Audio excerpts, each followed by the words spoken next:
Welcome back to Kumba Hineni, a podcast on intersectionality, more than just getting deep. I'm your host, Enzi, and this week, y'all, I'm really excited about our conversation. We have my friend Graie with us with Black Jewish Liberation Collective, BJLC, and we will be talking about Kyrie Irving as well as antisemitism in the black community and anti-black racism. And I'm just really excited, really, to get a chance to chat with you. And as we just get to really lean into our authenticity as Black Jews in this case. So really excited. All right, welcome, Graie. I am very, very excited to have you here today. Before we get started, actually, do you want to say anything?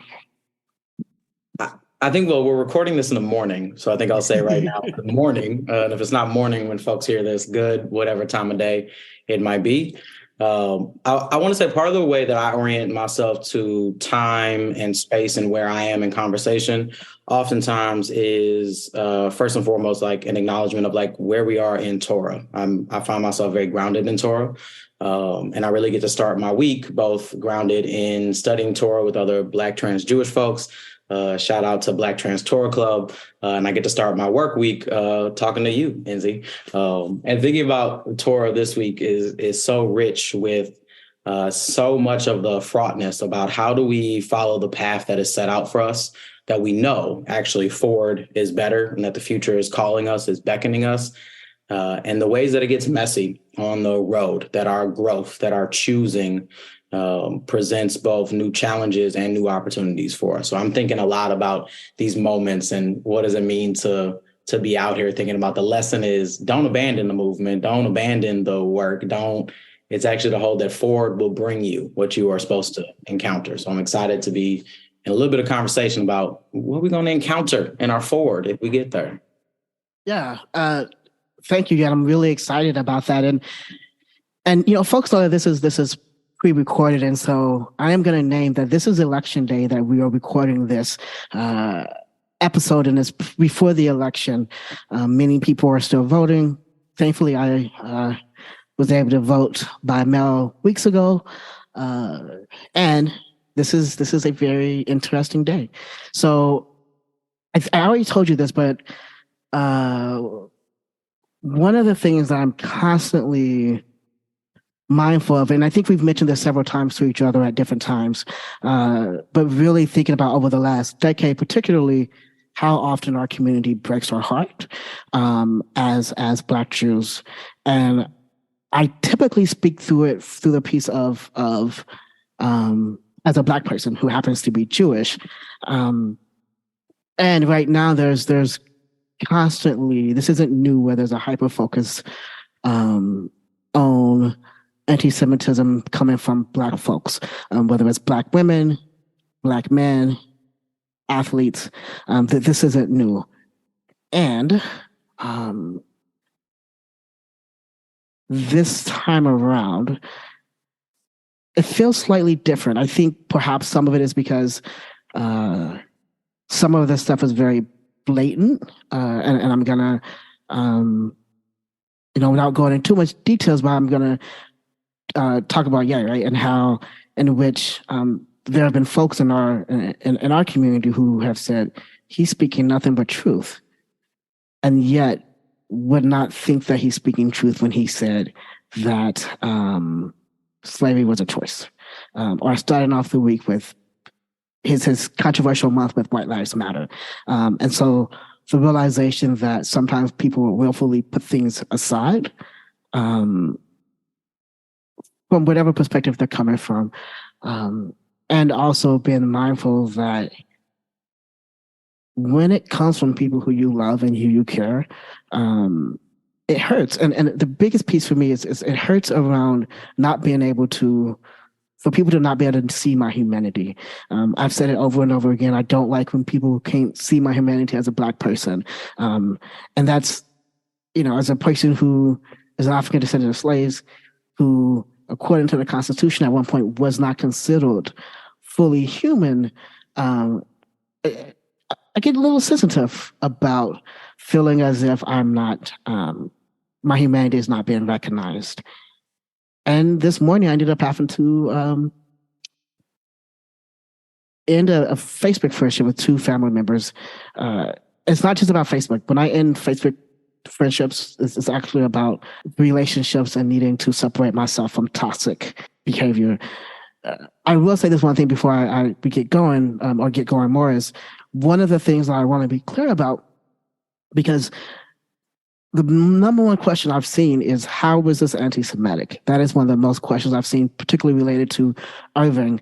And I want to be clear that question, that is not, I'm not seeing that as being anti-Semitic. I see that as being a genuine question, especially when it is a genuine question.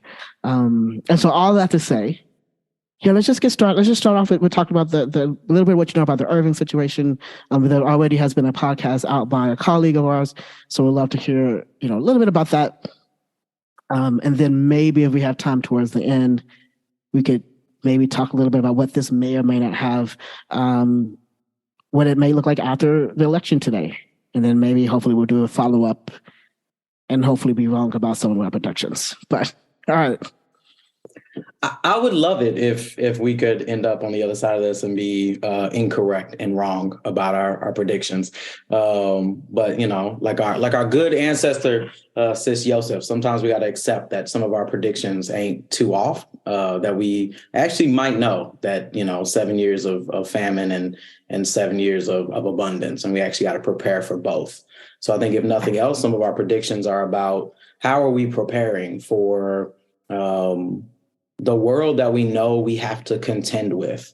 And actually, I want to start there a little bit, because there's some of it is some of the history stuff, right? And I don't want to overindulge in history right now, but there's a couple of things that feel important to be able to name about history and lineage of this conversation, at least for me. I think there's lots of things that are happening all at once that are making this conversation both very rich and very painful for reasons that you already named. And I'm trying to hold, maybe it's because I recently had my natal chart done, which I think we talked about yesterday. And so I'm in a place of that is, I'm going to stay in it because I think it's good for me right now. But sometimes I think the reality is that sometimes, and I think for me, part of what it means to be Black and Jewish is that the place of the wombs sometimes are the places of the deepest and richest soil. And so I think there's things about so much of our wounding that are so forward right now when we talk about the hurt. And so when I think about the situation about like Kyrie Irving right now, and I'm not much of a I have much more of an emotional connection to Ye, right? Like I'm a 35-year-old like Black kid from St. Louis. Like, so Kanye West means a lot to me. And I'm gonna be real. I stopped watching basketball before Jordan wore 45. And so I get that piece.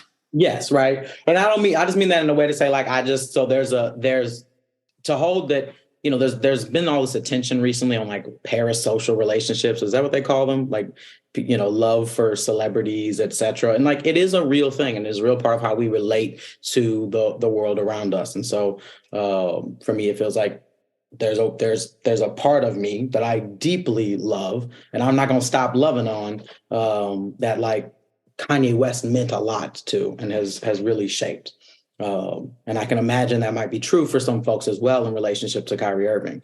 Talking to a colleague of ours, right, who was sharing that it's been a big conversation in her home because her children, those are the shoes they wear right now. They're wearing Kyrie Irving shoes right now, And so for me, there's stuff that's about first the culture, right? And we're talking about right now, I know you named kind of, there were these moments in the last couple of years where so much of this conversation was in response, particularly to Black women in the public, whether that was Whoopi Goldberg or going back to some of the things about Tamika Mallory and the Women's March from a few years ago. And now we're in a place, though, where it's kind of being much more focused on not just Black men, but particular elements of the culture that just have an element of like a culture that don't back down. Right? Like I've been listening to like some old music from, now I feel old, right? Like what was I listening to when I was 15, 16? Like what's that? Because again, I'm of an age now that there's a certain kind of energy and hype I'm only going to get to if I hear the music that got me right when I was 15. a lot of that music would not be we would not be rolling with right now, right? But again, it's so much of that culture of don't back down, right? And you think about basketball, when you think about hip hop, when you think about, and so these are Black men who bring that energy and are thriving in their ecosystem in that energy, and are also, you know, in that space of trying to strive for what is complex Black humanity look like all at the same time, which is always, I think, unfortunately, the charge, the burden, and sometimes the glory of, I think, especially like Black leadership and being big and Black and beautiful in public is always, there's a striving around like Black humanity and the complexity of it. Some for the reasons that you already named about a country whose constitution, and a constitution that not only founded this country, but became kind of like the standard of what would man governing man's self look like across the globe, said that we were only 3/5 of a person, that we were actually legal chattel, right? And so there's things about culture that come up out of that that deeply matter. And I just want to add a piece to that. Because of this conversation, we often assume that it was the South that pushed for slaves to not be considered fully human. And it was not the South, it was the North. That is really important as we think about the role of progressives and liberals as we have this conversation. Yes. And I think that to me brings a couple of things, right? One is, I was thinking about, like, in preparation for this conversation, one of the things I return to over and over again is like the United States is always reminding myself, the United States is a political experiment, right? Like there wasn't a blueprint for this. This actually is the blueprint. And we can go on and on about the disappointments, but actually, like, this is the blueprint. No one knew if this would work. And it ain't always working right. But it is working this way. It's constantly in its own becoming, right?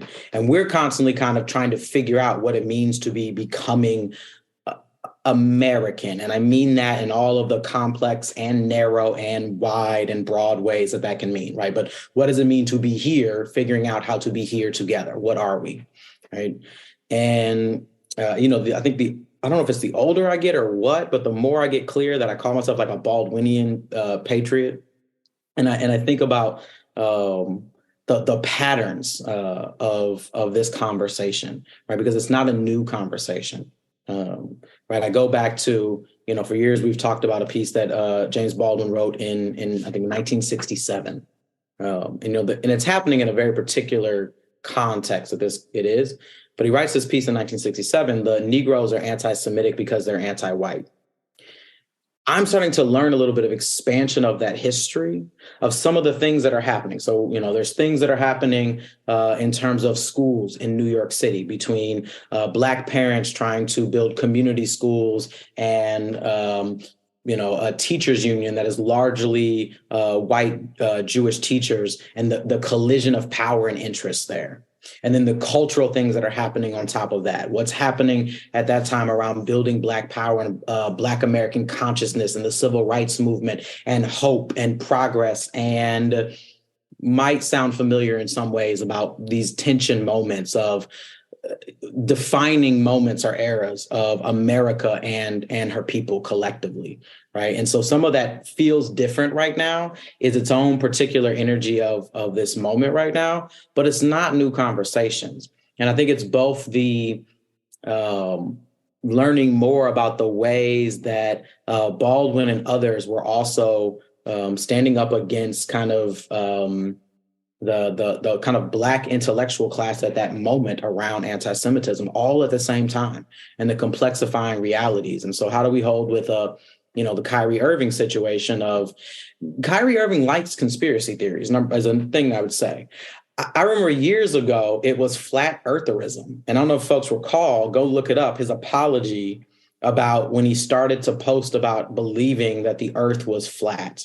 Flat eartherism is also deeply anti-Semitic conspiracy theory. It's also, very deeply evangelical Christian worldview stuff. It also is weirdly DIY and kind of like everyman science experiment kind of thing. And they have conferences and conventions, and rapper B.O.B. also has gotten got by the flat eartherism. But he makes his apology by saying that he went down a YouTube rabbit hole. And some of what makes right now particularly consequential, both in terms of thinking about a Kyrie Irving specifically, but all of us, is that conspiracy is not just living at the edges of the room anymore, right? We're in a media environment. We're in a monetization of media environment. We're in an individualization and democratization of media moment. At the same time, we're in a big conglomerations of media too. But the way misinformation and disinformation are impacting and being used through social media and other ways like that have meant that the use of these kinds of things that are hitting on old things, right? Like anti-Semitism is deeply embedded in the Western tradition for thousands of years. Anti-Black racism is fundamental and foundational to the entire structure of how the United States is built, right? But the way that that we're able to experience and be over inundated with information means that Kyrie Irving can watch a video on YouTube and 8 hours later be really sure that the earth is flat. He's traveled, to your point earlier, being like, more information doesn't necessarily change conspiracy theories. This wasn't someone who'd never been outside of, never left Kansas, to use the Wizard of Oz thing. You know what I mean? Like he's been to Oz and he still was like, nah, the world was flat.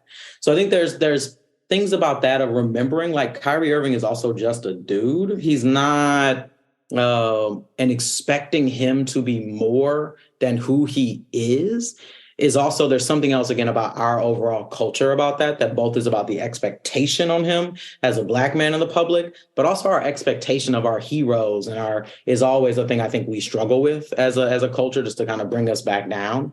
And for me, part of the fine point on that is, again, looking at what has been required of him to return to playing versus looking just yesterday, JTA ran a piece just yesterday, again, about Amazon has not taken down the film that Kyrie Irving was promoting online. Not only has Amazon not taken down the film as of yesterday, sales of it have skyrocketed. It's at it's topping lists right now of documentaries.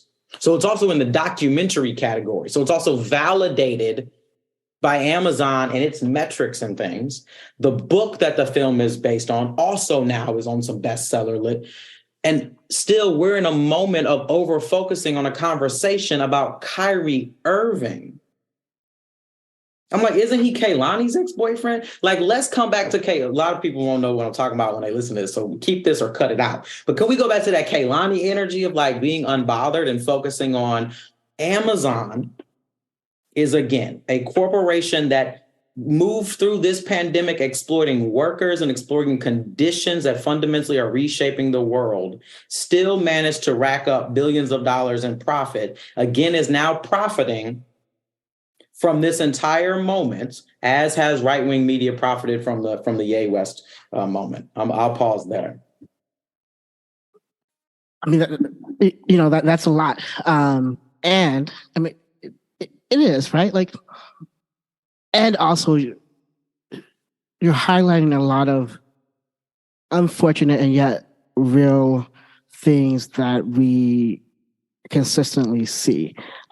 This interplay of the role of anti-Semitism weaponizing against Black bodies in the United States as a way, in just some very real and interesting ways that I have yet to really step back and be like, well, how does this operate? How does this work? And really going back to the whole, not only is Amazon not being held accountable, Amazon is profiting off of this while no one is paying attention because of the hyper-focused on this person who apologized for believing the earth was flat. and the whole flat earther movement has completely shifted even the ways in which I navigate things. I was told years ago, before the flat earther movement was huge, one of the ways I got over people being homophobic and everything else was, well, people died believing the earth was flat. And unfortunately, people believe the earth is flat right now. But the issue isn't the folks who believe it, it's why and how is this stuff continuing to get out? We know now, right, that we have no clue with Twitter, to be honest, like how things are going to be, like what information is going to be shown, what information isn't going to be shown, how it's going to be navigated. I guess yesterday was the first time that we've had a major social media person says to their followers how to vote, and the impact that this could potentially have on the ways in which we even see things. But really think about that power dynamics and how does power play in when we are thinking about anti-Black racism and anti-Semitism, as well as holding people accountable for their actions when the party that has the power is not only being ignored, but they're thriving off of the taking down of and hyper focusing of a piece of a culture. I think there's lots of ways to answer that or think about that. What I feel most called to right now is there's we used to say kind of oftentimes I would hear like in the streets of Ferguson, kind of movement, not a moment. Remember that? We used to say that all the time, right? Like it's not just about the moments, it's about the movements. And when I first started, I started to do work as a trainer around anti-Semitism and how anti-Semitism fits into all of this. There was a part of the analysis at that time kind of we focused on was like this idea of punching up, right? That part of the reality of racial capitalism in the United States, or a hierarchy that places value of people based on race first and foremost, right? And places value and position or acceptable role for people in the hierarchy. Right. And for Jewish folks, that's oftentimes looked like kind of what we call like the middleman or middle person phenomenon, right? Like kind of being the managers or the people in between kind of quote unquote the masses and the people who really have power. And then anti-Semitism becomes really useful because it conveniently obscures power in that way. Right. If I know, Enzi, you're a social worker by training, right? But there's a period in which, like, if all or most of the social workers you encounter in certain parts of the country, like, are Jewish, or all the store owners are Jewish, it makes sense that you build a worldview in which that is the role that Jewish people play. And you must think people play that role wherever there must be, because there's a part of us that thinks the whole world must look just like what our world and our lives look like, right? But there's, again, that functionality of how it obscures power. And I think part of what's hard for us to hold is just like we know that not all Jews are white, and not all Jews are wealthy, and not all Jews are super powerful, there are plenty of white, wealthy, powerful Jewish people like that. Right.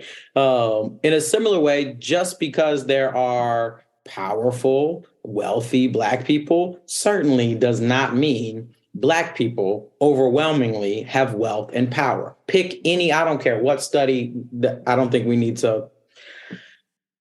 And so we get confused sometimes about power, especially when we're talking about people who, like, yeah, Kyrie Irving posting about this definitely has increased the sales of said documentary.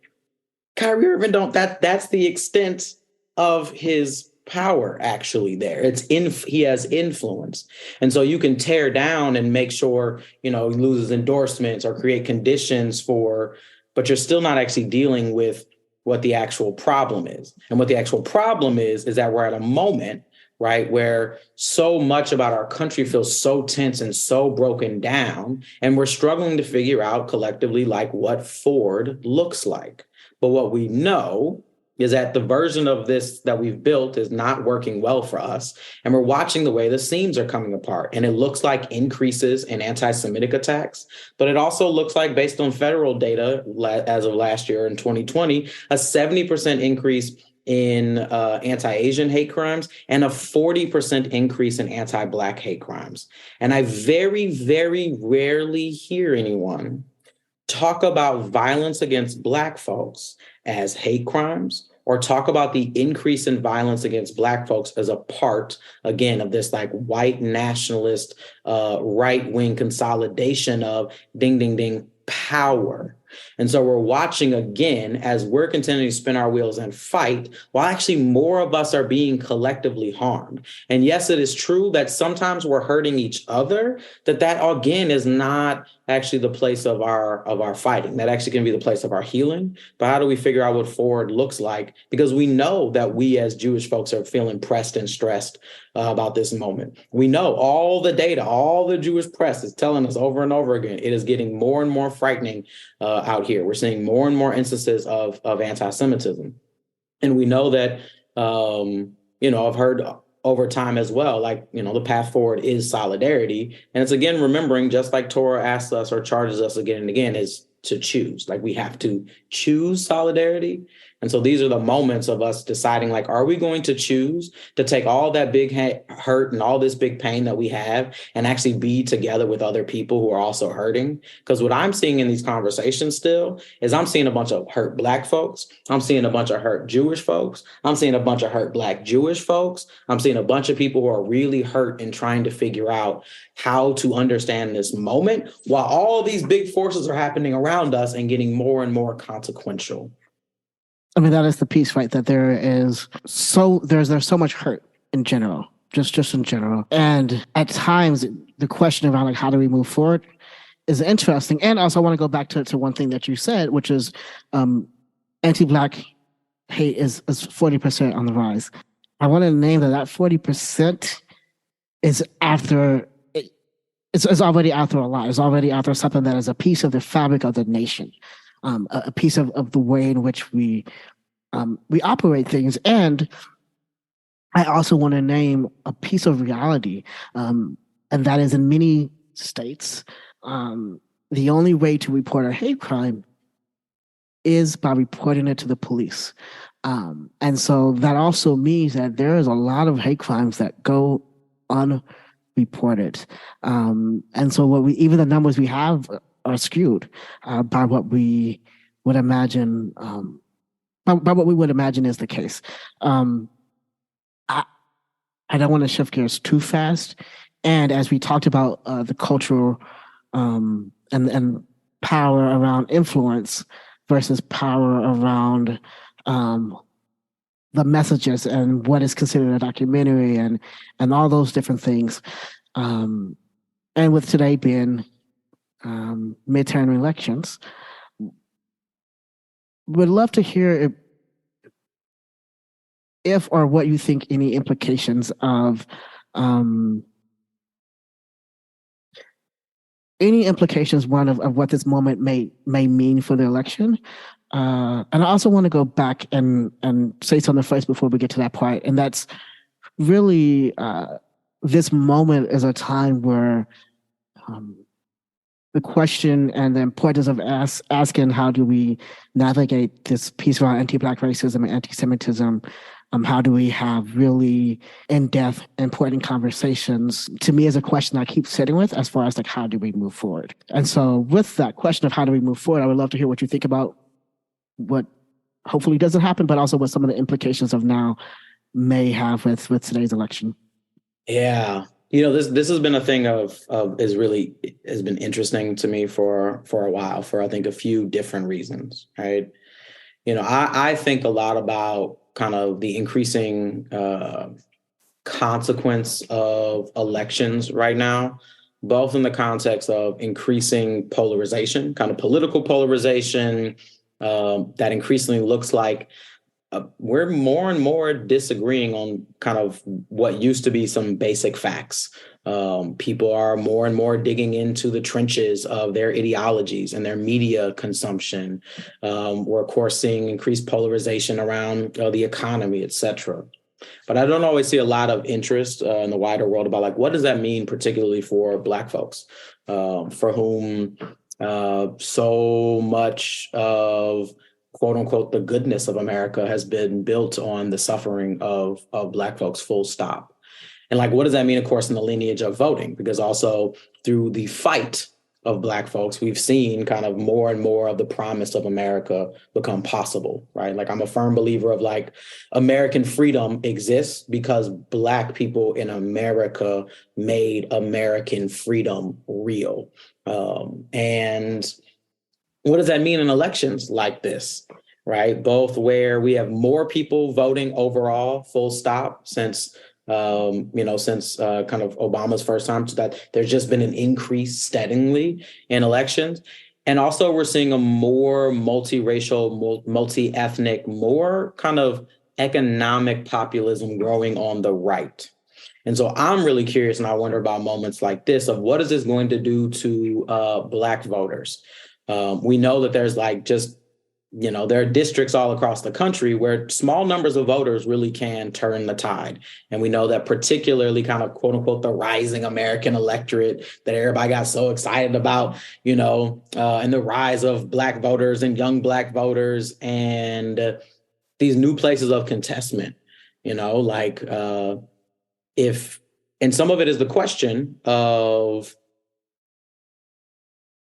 whose job is it to develop Black political consciousness, right? Is it Kyrie Irving and Kanye West, right? Is it when you look at a party politics in which it is hard to feel excitement about a Democratic or Republican or any other party, really, in terms of its actual vision and its accountability and promise towards Black voters. Like, we live in a history and a reality in which American political parties and elections have mostly staved off badness for us. They oftentimes do not actually deliver on the promises. So I'm curious what that's going to look like right now. What is it going to look like in places like Pennsylvania, where the gubernatorial race right now is between a Christian nationalist and a Jewish man, right? Like, what will that mean? In which how you carry the Black vote in Pennsylvania determines a lot about who sits in the governor's seat,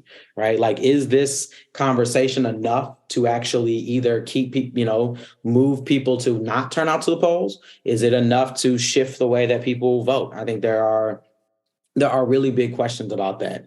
I think the ways in which this is hitting on particularly kind of grievances amongst people is a question, and what that will look like in Georgia. Where you got, Warnock and Walker, like, what is that going to look like there about kind of Black grievance politics? And even some of the stuff, particularly that like Ye is bringing up about some of his anti-Semitic conspiracy theory stuff, is about the left and about the Democratic Party and about all of that kind of stuff. Like, what impact is that going to have? And those are also places, just to remind us, that in 2020 were some of the places of the most scrutiny, kind of in that election denier, election fraud stuff. It was some of the most kind of strongest Black voting blocks was, in Philadelphia, outside of Atlanta, Detroit. And as we know right now that we are gearing up for one of the biggest questions right now is, will the validity of American elections hold, which is a much different challenge of kind of American democracy in the project right now. But these little fissures matched with kind of the culture war stuff that's been hitting for the last couple of years. And for me, if nothing else, I'm a person who watches Tucker Carlson many times a night. I have a real thing, Tucky and I. We go way back, and I think we're going to go way forward. And, for me, that he aired 45 minutes of a nearly 2-hour interview that he did with Ye West, that Tucker Carlson is one of the most singularly watched people in the United States. He's one of the singularly most influential people. We know, and we could go on and on about his role in mainstreaming and popularizing what used to be a far right anti-Semitic ideology. of the Great Replacement theory. The Great Replacement theory that we know has connections to the Tree of Life shooting, the massacre, the largest anti-Semitic attack in American history, right? We know that Tucker Carlson has had a critical role in mainstreaming all kinds of anti-Semitic and anti-Black and name any other thing conspiracy theories and ideologies. The fact that he took 45 minutes out of his hour-long prime time spot a couple months before the midterm elections to air that interview, to me, is always curious, and I can't know what I know about America and, again, the role that Black folks were built to play in this racial capitalist experiment, and not have some curiosity about there's a plan. It's meant to do something around. It's meant to impact. It's not meant to just be like, look, y'all, interesting conversation. It is meant to have an impact, and it's meant to have an impact where we say, quote unquote, some of the rubber meets the road. Not because elections are the end all be all, but it is a critical moment in the movement. It is a critical moment in the movement. And I think it's not just a critical moment in the movement, it's a critical moment in time and space, which is just where we're at. And I believe, and I'm hoping, right, that if we say solidarity is the way forward, to me that means more than just solidarity. It means actually building relationships. It means having back and forth relationships. It means really understanding each other in many different ways. And also, this is the name of this podcast is Kumba Hineni, a podcast on intersectionality, right? Kumba is one of the principles of Kwanzaa, which just means creativity, to do whatever you can, whichever way you can, to make your community more beautiful and beneficiary than the way in which you inherited. Hineni means I'm here. And really thinking about those two cruxes, right, of in many ways, this piece of as a Black Jew being here, and how do we embrace our authenticity in that context, and looking at who and all of who we are, at the same time being able to thrive in Black brilliance and excellence, and creativity in a way that makes all of us better, and in a way that makes all of us whole. For me, at least, I think that's my dream and goal for how we move forward. Before we're really close to finishing up, but before we finish up, is there anything, Graie, that you want to make sure to say? I guess also, if you want to say a little bit about the article, the podcast, feel free to say that as well. Rather than shout out the podcast specifically, I actually just this was a great segue actually to introduce hopefully to some folks the Black Jewish Liberation Collective. Both Enzi and I are a part of BJLC.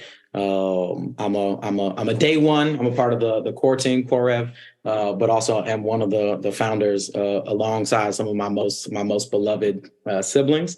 But I particularly want to introduce folks to a practice that we started a few years ago, Kwanzaa.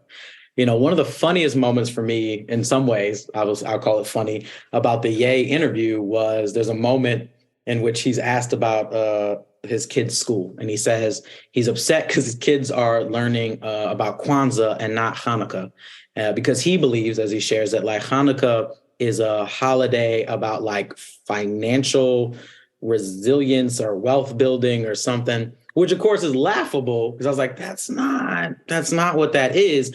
But do you know what Kwanzaa is? Hey, buddy, do I have a lesson for you? So I think more so to say, I invite people to check out the Black Jewish Liberation Collective. If you check us out on Instagram or check us out online, blackjewishliberation.org, or Instagram, of course, instagram.com/blackjewishliberation. You'll get a chance to check out the podcast that Enzi has mentioned, which our comrade Leo Ferguson is also talking about Kyrie Irving and anti-Semitism and white supremacy. Get another little nugget of history there. But you'll also get a chance that you can learn more about Kwanzaa and what it means when Black Jewish folks get together in these deeply invitational, here I am, here we are, I am because you are, and hallelujah, bless us kind of moments. So I would say, again, thank you for having me here. This has been an enjoyable conversation, and it's always good to start my mornings with you. Saying thank you so much, Graie, for joining, especially on such a short notice, particularly right before this election day.